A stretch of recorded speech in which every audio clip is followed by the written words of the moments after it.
Hi everyone, my name is Opa Makhalimele at the Film and Publication Board. I'm the acting senior manager in the unit we call Regulatory Development and Research Analysis.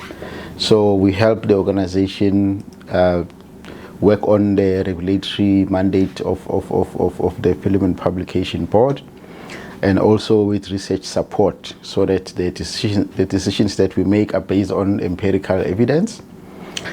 So as the Film and Publication Board, we are mandated to regulate the development, the distribution and consumption of media content. So in short, what that means is that filmmakers, when they make films, they have to take into account what's in the Films and Publications Act, which is an act of parliament. They should also adhere to our regulatory prescripts. That means they have to register with the Film and Publication Board. They have to get a license if they are exhibitors. But a big part of this work involves also ensuring that children are protected from online harms.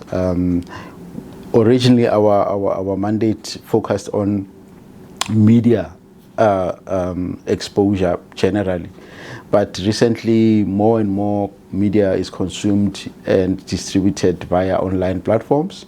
So we have a strong emphasis on online safety directed at young people, and that's very important because generally parents tend to view media content or the process of a child sitting in front of their device in their bedroom as being some kind of a replacement for a nanny.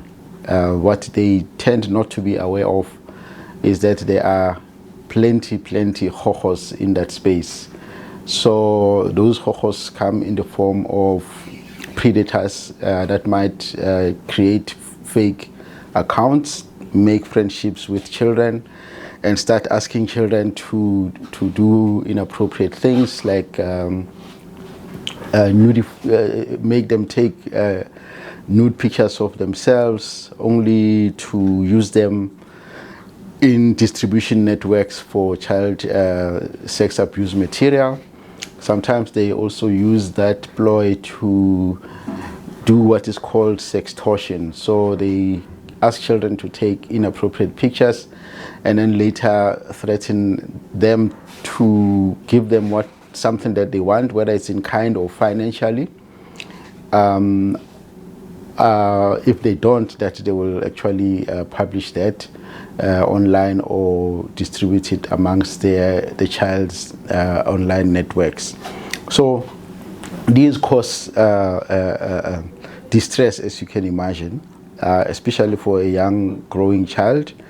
Some of the dangerous areas in the online experience, you will find them in the gaming space. So we are finding that young people, if they go into gaming platforms, especially popular ones like Roblox, again, the parent might assume that that's a nice and safe online experience that their child is going through. But again, predators use those platforms. As you can imagine, like if you can think of a physical space, where would predators go? They would go where children are gathered. So that would be a park, a local park. That would be in the schoolyard. So the schoolyard in the digital era is replaced by online gaming platforms. So they target children. Again, they use all sorts of tricks to get children into trouble. But children, again, just like in the physical space where children can be a harm to each other. Take, for example, bullying. There is bullying that happens online, which is generally called cyberbullying. So because media, the technology that we have allows for a very quick spread of information that can go very far, very fast. It means when the cyberbullying happens, that experience is even exacerbated by the fact that more people are aware of that bullying.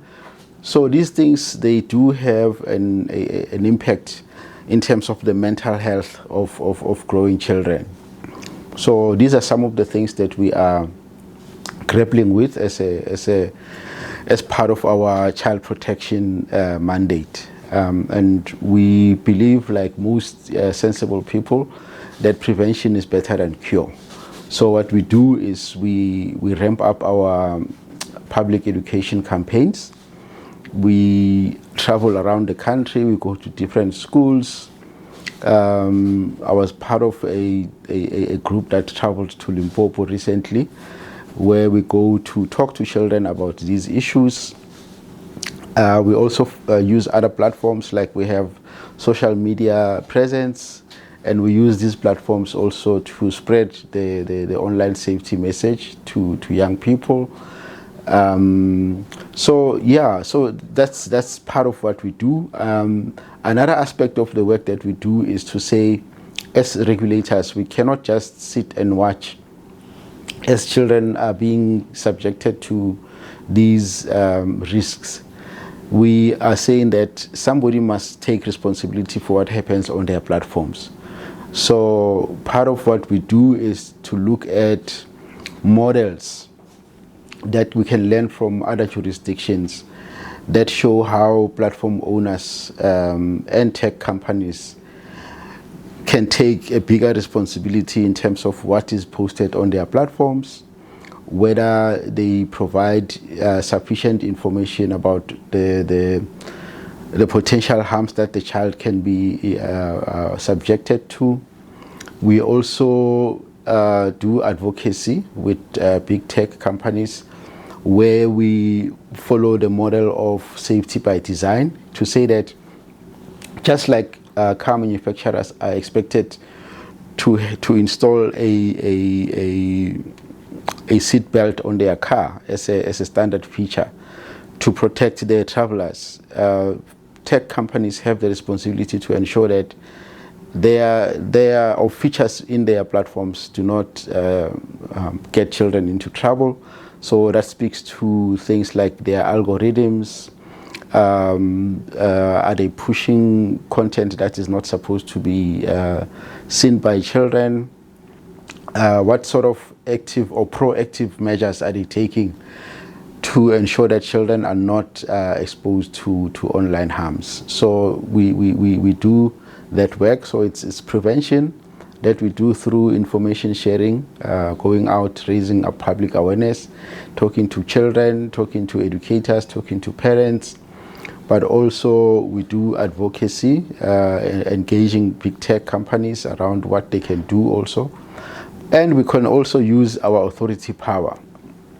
So we do have mechanisms for the members of the public to raise their complaints if they are not happy with something that is happening online. If that thing is found to be in contravention of our act, we do help those members of the public with their complaints. And some of the sanctions that we can mete out include takedown notices, which we issue to platforms.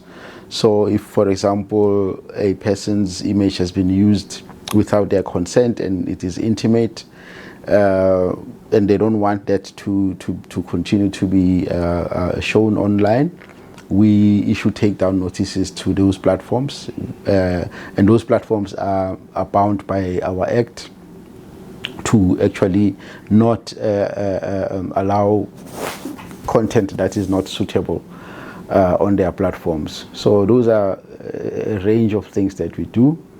Recently, we've also started a podcast where we have a conversation with experts in child protection, people from law enforcement, and we have discussions about the new types of online harms that children might be exposed to, and share tips, especially for parents and caregivers, on how to protect their children. if they suspect that they might be exposed to these online harms. One of the emerging risks that we are picking up through research is the artificial intelligence and how it is used to facilitate things that are in contrast to our law. So we'll take, for example, a technology called deepfakes. They use a chatbot. Take your Grok, for example. You can actually manage to generate, taking a picture, a legitimate picture of a known person. You can nudify that person using the Grok.